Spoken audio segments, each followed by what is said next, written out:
நெல்லையில் கடந்த 2 நாட்களாக பெய்த கனமழையால் தாமிரபரணி ஆற்றில் வெள்ளப்பெருக்கு ஏற்பட்ட நிலையில் அதன் ட்ரோன் காட்சிகள் வெளியாகியுள்ளன. இதுகுறித்தான முழு விவரங்களை வழங்கவிருக்கிறார் செய்தியாளர் நாகராஜன். நாகராஜன், வணக்கம். விவரங்களை பகிரலாம்.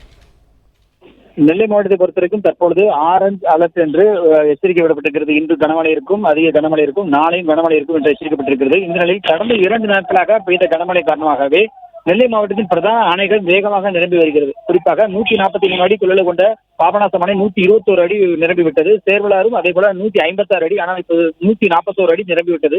மணிமுத்தாறு அணை 118 அடி, தற்போது 99 அடி நிரம்பிவிட்டது. இப்படி இருக்க அணைகளிலிருந்து வெளியேறக்கூடிய நீரானதும் மேற்கு தொடர்ச்சி மலைப்பகுதியிலிருந்து நீரானதும் சேர்ந்து தாமிரபரணி ஆற்றில் வெள்ளப்பெருக்கு ஏற்பட்டு அது மாநகர பகுதி வழியாக செல்லும் பொழுது அருகில் இருக்கக்கூடிய தாமிரபரணி நதிக்கரையில் இருக்கக்கூடிய குறுக்குத்துறை முருகன் கோவிலை சூழ்ந்து அதன் மண்டபங்களை மூழ்கெடுத்து செல்லும் காட்சியை தான் நாம் கழுகு பார்வையில் பார்த்துக் கொண்டிருக்கிறோம்.